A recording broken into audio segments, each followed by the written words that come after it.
With that, we'll move over to the Middle East. Bassel, can you please cover off on major issues in the Middle East? Yes, Bhargav, sure. In the EMEA region, we had today one assessed event and 23 other developments. In the Middle East, we had around 6 developments. The prominent development was in Israel. So Israeli authorities yesterday warned their nationals against visiting Istanbul over possible targeted attacks by Iran. These attacks may include being kidnapped or murdered by Iranians in Turkey. So this actually comes after several generals were killed in Iran by the Israeli by Israeli attacks in the country, and Iran has accused Israel of carrying out these attacks. So they may see it as a retaliation against these attacks, targeting their nationals in Turkey, which is in close proximity to Iran. This is all from the Middle East today. Over to you, Sitati, to cover on Africa. Thank you, Bassel and Bhargav. In Africa today, we covered 7 developments. And the crucial issue is a suspected terrorist attack in, say, Tenga, in Seno province in Burkina Faso, in which around 100 people were killed.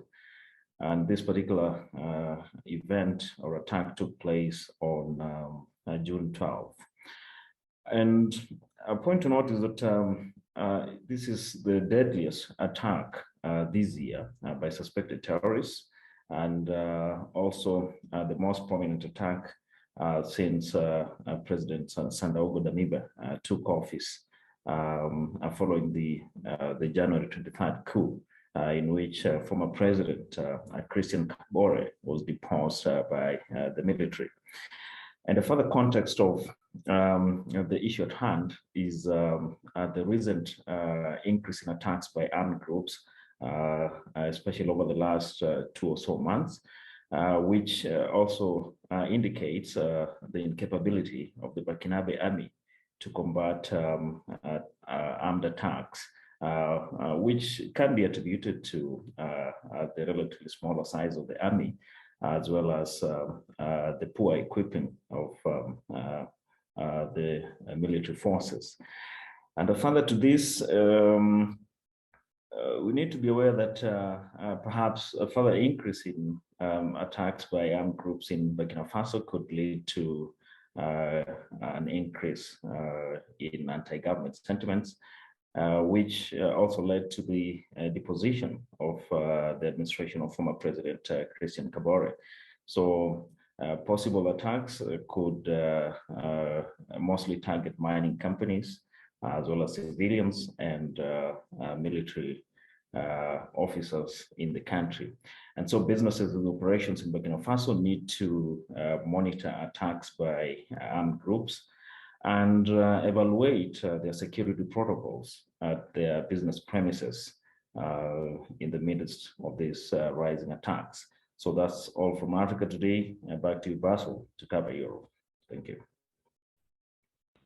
Thank you, Sitati. So in Europe today, we had around 11 developments. We actually issued an advisory around the major travel disruptions that are expected across Europe in the coming weeks. So there are several local and international travel disruptions that are expected across Europe.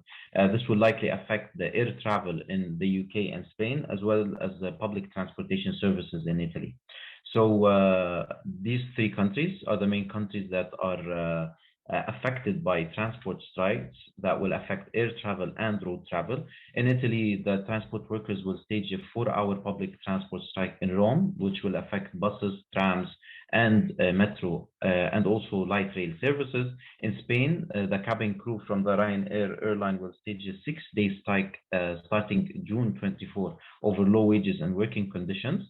However, in the UK, British Airways cancelled 114 flights today from the Heathrow Airport. Around 92 of the flights were international and 22 were domestic. The EasyJet airline, which is the largest airline in the UK, also cancelled 55 flights from, to, and within the UK today. Around 26 flights were from the main London Airport, which is the Heathrow Airport.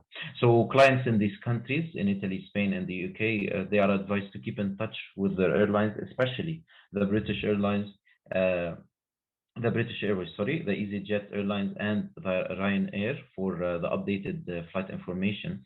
They are also advised to redirect the travel of personnel to other airlines operating in the country, such as the Transavia, the Aigel Azur, and the Asian Airlines. Clients will also be aware of the changing schedules for flights, trains, trams, and buses, especially in Rome, as it is the most affected by a labor strike on June 17. This is all from the EMEA today. Thank you. Thank you, Bassel and Sitati, for the coverage. That's a wrap from us. People can reach out to us at info@apacassistance.com to know more about our specialist membership services. Thank you.